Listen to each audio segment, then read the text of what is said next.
नमस्कार विद्यार्थी मित्रों, आप सभी का स्वागत करते हैं मौर्य क्लासेस में। विद्यार्थी मित्रों, आज से अगर मैं क्लास 9th का मैथ स्टार्ट कर दिया था, पूरा डिटेल वाइज, पूरा कॉन्सेप्ट वाइज यहाँ पर रिवीजन करा रहा था और आप सभी का कॉन्सेप्ट क्लियर करेंगे बच्चों। तो आज हम आपके लिए फिर से एक अच्छा क्वेश्चन लेकर आए हैं, इसे भी ध्यान से समझना बच्चों। अगर मान लो एग्जाम में इस टाइप का क्वेश्चन आ जाएगा तो इसे हम किस तरीके से सॉल्व करेंगे, ध्यान से समझना बच्चों। तो सबसे पहले बच्चों, इस टाइप का क्वेश्चन होगा तो आपको सुटेबल आइडेंटिटी लगाना होगा, सर्वसम्मिका का प्रयोग करना होगा। कैसे समझाता हूँ बच्चों। आइडेंटिटी होता क्या है बच्चों, पहले इसे ध्यान से समझ लो। तो बच्चों आइडेंटिटी देखो, मैं आपको बना के दिखा रहा हूँ बड़ा एकदम सिंपल तरीका बच्चों। अगर तुमने बनाना सीख गया ना, 100% बच्चों आपको सारे कॉन्सेप्ट इसी टाइम पे क्लियर हो जाएगा। तो बच्चों अगर ध्यान से देखो, ये y का क्यूब y का वर्ग और y का स्क्वायर, ये दोनों कैसे है बच्चों, सेम है। मतलब इसको हम बोलेंगे a, प्लस है तो प्लस। अब बच्चों यहाँ पर ध्यान से समझने की कोशिश करना।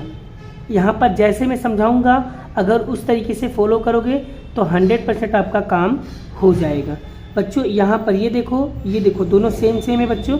तो यहाँ पर हम इसको बोलेंगे b, और यहाँ पर जब तूने इसको a माना है तो इसको भी क्या मानना पड़ेगा बच्चों, a, और यहाँ पर माइनस है तो माइनस, इसको b माना है तो b मानेंगे। क्लियर।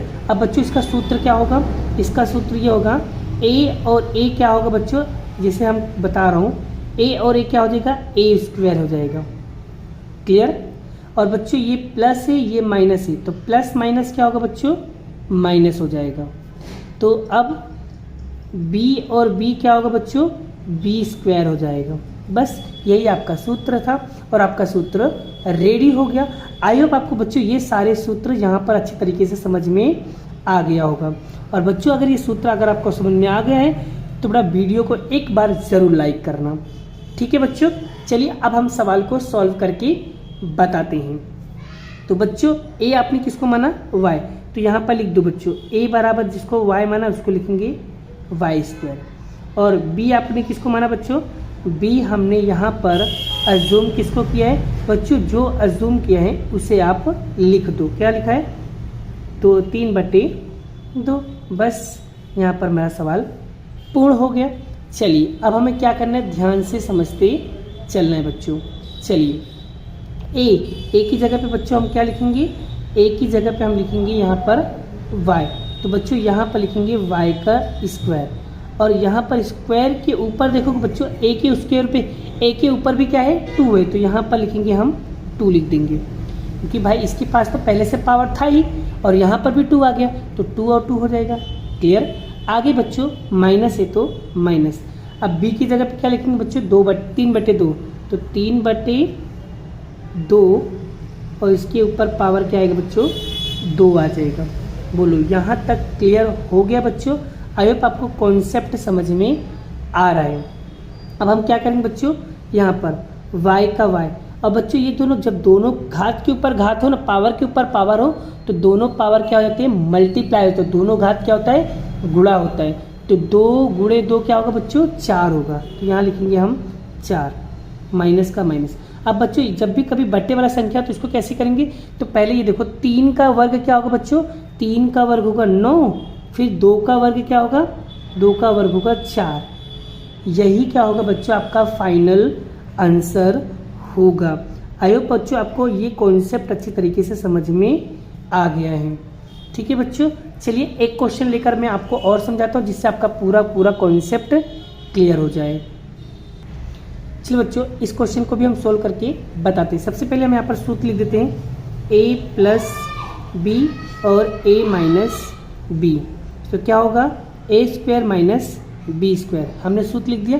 बस अब बच्चों a के बराबर हमने क्या माना, a के बराबर में हमने माना है 3 और b के बराबर में 2x। बस अब जहाँ पर a होगा वहाँ पर 3 लिखेंगे, जहाँ पर b होगा वहाँ पर 2x लिखेंगे। चलिए a की जगह पे लिखेंगे हम 3 का वर्ग, b की जगह पे क्या लिखेंगे, 2x का पावर वर्ग, लिख दिया। अब बच्चों 3 का वर्ग क्या होगा, 9, माइनस का माइनस। 2 का वर्ग क्या होगा बच्चों, 2 का वर्ग होगा 4, और x का x स्क्वायर। यही क्या होगा बच्चों, आपका फाइनल आंसर होगा। आई होप बच्चों आपको ये कॉन्सेप्ट अच्छी तरीके से समझ में आ गया है। तो बच्चों मैं कुछ होमवर्क दे रहा हूँ, उसे आप ईमानदारी से प्रैक्टिस ज़रूर करना, ठीक है। तो चलिए क्वेश्चन की लिख लो। यहाँ पर बच्चों आपको एक ये वाला क्वेश्चन कंप्लीट करना है अच्छे से, और एक ये वाला क्वेश्चन आपको कंप्लीट करना है, और एक आपको ये वाला क्वेश्चन कंप्लीट करना है। ये 3 क्वेश्चन आपको 100% बड़ा कंप्लीट करना है। क्लियर हो गया बच्चों? मुझे विश्वास है बच्चों आप लोग प्रैक्टिस ज़रूर करोगे, ठीक है बच्चों। चलिए आगे बढ़ते हैं बड़ा। अब हम नेक्स्ट टाइप के सवाल सीखते हैं। तो अगर मान लो बच्चों, अगर सवाल के अंदर इस टाइप का क्वेश्चन पूछ लेगा तो इसे कैसे सॉल्व करोगे, ध्यान से समझोगे तो मैं आपको समझ में आ जाएगा। इस सवाल को भी हम इसी मेथड से करेंगे, लेकिन सर इसमें तो ऐसा बनाया हुआ है, इसमें तो ऐसा बनाया नहीं है बच्चों। तो अब इस क्वेश्चन को हम कैसे सॉल्व करेंगे, ध्यान से समझोगे तो आपको समझ में आ जाएगा। बच्चों ये 104 है, 104 को हम कैसे लिख सकते हैं, 104 को हम 100 + 4 लिख सकते हैं। क्लियर हो गया बच्चों? आगे बात करते हैं। अब बच्चों 96 को हम कैसे कर सकते हैं, 100 में से अगर हम 4 माइनस कर दें, 100 में से अगर हम 4 माइनस कर देंगे तो 96 मिल जाएगा।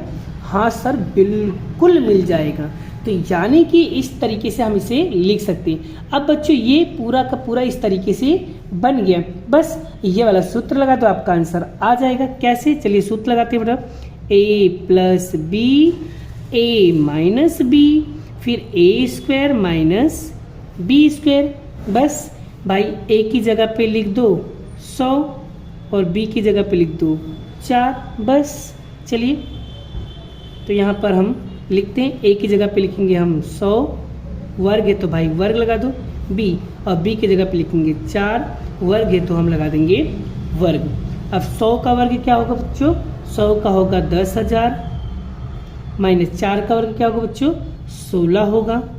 अब 10,000 में से 16 माइनस कर दो, 10,000 में से 10,000 में से 16 को निकाल दो, लेस कर दो, घटा दो, तो कितना आएगा बच्चों, तो यहाँ पर आएगा 9,984।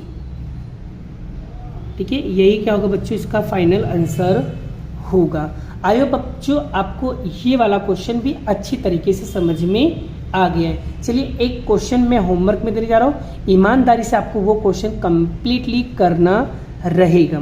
तो चलिए बच्चों होमवर्क लिख लीजिए। तो यहाँ पर मैं जो क्वेश्चन दे रहा हूँ जा रहा हूँ होमवर्क में, आपको वो क्वेश्चन प्रैक्टिस करना रहेगा। आपको ये वाला क्वेश्चन प्रैक्टिस करना है, ये वाला क्वेश्चन, ठीक है। ईमानदारी से आप सभी लोग क्वेश्चन को प्रैक्टिस करोगे। मैं आशा करता हूँ आपको सारी वीडियोस अच्छी तरीके से समझ में आ गया है और आपका पूरा कॉन्सेप्ट क्लियर हो गया है। तो चलिए बच्चों मिलते हैं नेक्स्ट लेक्चर नेक्स्ट वीडियो में। अभी के लिए बाय बाय। जय श्री कृष्ण, राधे कृष्ण की जय, जय माता दी दोस्तों।